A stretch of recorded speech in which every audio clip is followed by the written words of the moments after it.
Bienvenidos y bienvenidas, estudiantes de segundo medio, a esta nueva cápsula pedagógica, la cual tiene por nombre La representación de la memoria a la hora del retablo Yumbel, de la autora Isidora Aguirre, y será explicada por su profesor Patricio Montoya y la profesora Catalina Urrea. El objetivo de la presente clase será analizar las diversas representaciones dramáticas sobre el concepto de memoria en la obra El retablo de Yumbel. Asimismo, en la presente cápsula evidenciaremos sobre cómo se representa el concepto de memoria en la obra dramática El retablo de Yumbel, de Isidora Aguirre. Por tanto, veremos los siguientes contenidos: drama, el concepto de memoria, representación dramática, conflicto y símbolos. Todo esto a partir del eje temático de lectura, con la finalidad de que puedan comprender la importancia de la memoria, interpretar y vincular las historias presentes en la obra a partir de su contexto y a su vez analizar las representaciones dramáticas de la obra. Antes de interpretar, evidenciaremos el contexto de producción de esta obra dramática. A continuación conoceremos algunos datos sobre la vida de la autora Isidora Aguirre. Nace en 1919 y fallece en 2011. Perteneció a una familia de clase social alta, hija de Fernando Aguirre y María Tuper, sobrina de Esther Geneus, también conocida como Marcela Paz, la autora de los libros de Papelucho, y nieta de Isidora Segers, una de las primeras mujeres músicas en Chile. Isabel estudió trabajo social, posteriormente se casó y se fue a vivir a París. En uno de estos viajes a París conoció a Bertolt Brecht, un reconocido autor del género dramático que introduce a Isabel en el mundo del teatro. Tras este evento, la autora se dedica a escribir drama desarrollando un teatro social, es decir, sus obras abordan temas y problemas sociales de la época. Por esta razón es que se puede afirmar que su arte está comprometida con la contingencia y el contexto en que vivió. Con respecto a su generación y movimiento literario, Isidora fue parte de la generación literaria de 1950, junto a autores como Alfonso Echeverría, Jorge Tellier, Sergio Bodanovich, entre otros, quienes tenían el objetivo de dar fin a la tradición literaria en Chile respecto al criollismo. Sin embargo, eso no significó que fuesen escritores sin conciencia social. Asimismo, durante este periodo aparece en la parte teatral diversos grupos universitarios e independientes que seguirán tres tendencias para la construcción de sus obras. La primera será examinar la crisis de la oligarquía y la burguesía. La segunda será mostrar la pobreza que provoca la sociedad moderna. Y por último, adoptarán una posición política revolucionaria, la cual se solía manifestar en las obras de Isidora Aguirre en general. Dicho esto, fue una de las dramaturgas más destacadas de su generación. Se destacó principalmente en obras que intentan reflejar las problemáticas sociales que afectaban a Chile principalmente, a partir de la reflexión sobre acontecimientos y situaciones que se vivían durante su mismo presente.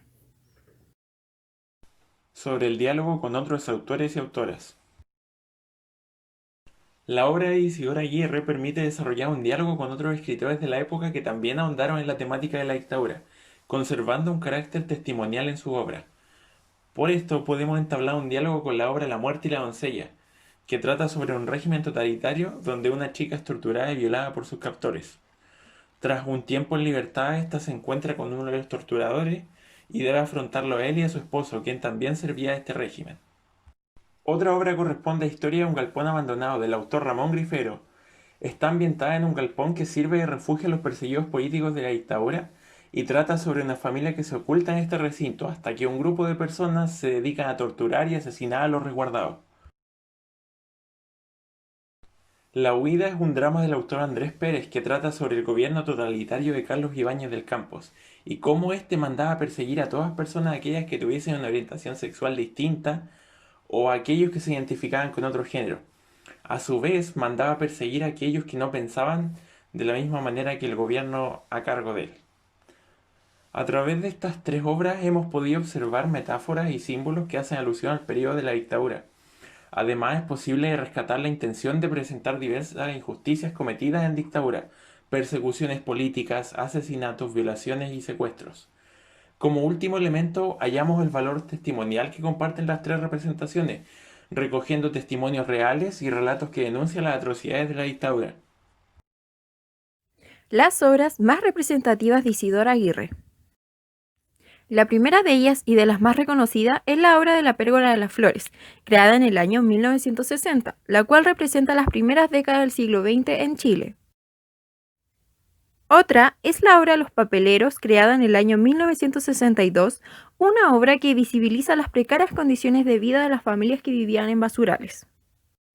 La siguiente es la obra Los que van quedando en el camino, creada en el año 1969 a través de los testimonios sobre la masacre de los campesinos y mapuche en 1934 en Ranquil y Lonquimay, la cual refleja la lucha campesina y la organización territorial.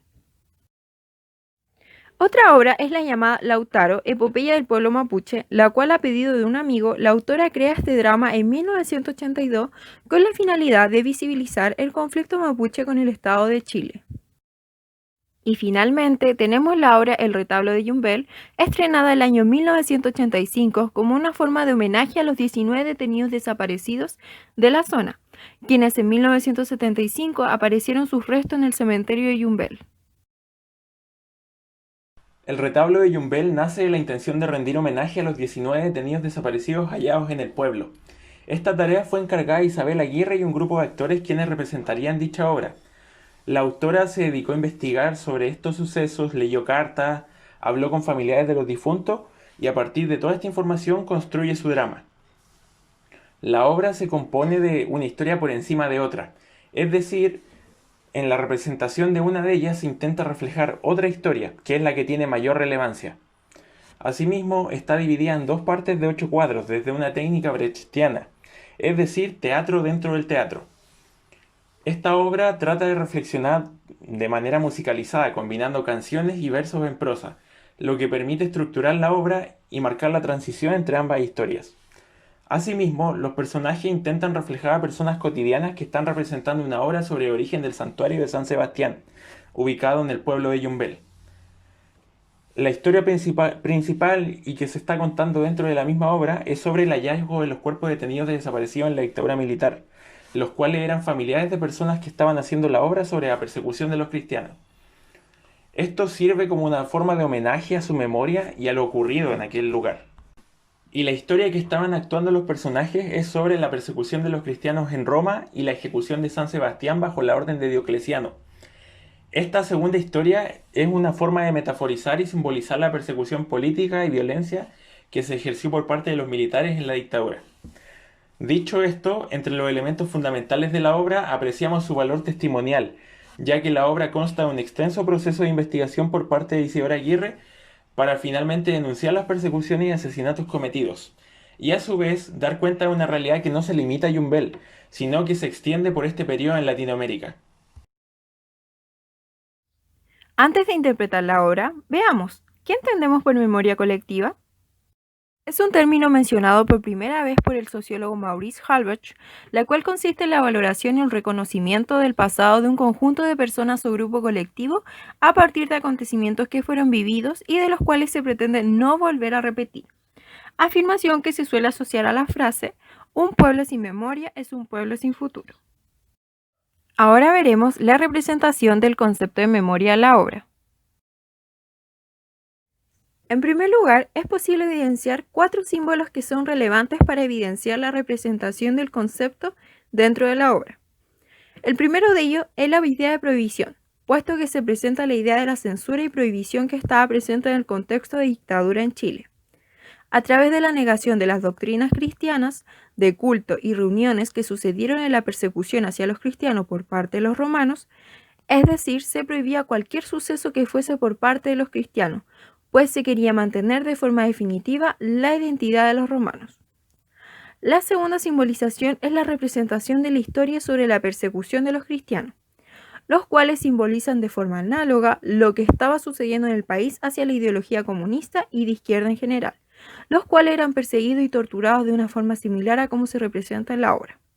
La tercera es la idea de tortura que se presenta, pues se intenta simbolizar las torturas que se realizaban en la dictadura de Chile en aquel entonces. Con respecto a los personajes de la obra, identificamos en primer Por lugar a la último, figura de es los como se familiares y las simboliza el madres amor dolidas como por una las forma pérdidas de de sus hijos, esperanza a la de los finalización de los cuales es crímenes posible que evidenciar sucedían la en representación dictadura del sufrimiento y la y el idea de dolor. poder De reencontrarse con los cierta detenidos forma, durante la obra desaparecidos y solo sus es posible familias. evidenciar el Todos estos intento de símbolos representación representan de respecto a la cierta forma construcción la idea de del poder santuario. rescatar la memoria y de Sin denunciar embargo, los estos hechos que personajes estaban nos demuestran quedando que sobre la obra que impunes se en aquel representa entonces. hay una realidad detrás que se intenta reflejar y es justamente esta idea de que son familias reales, quienes perdieron a sus familias y de los cuales aún no tienen información.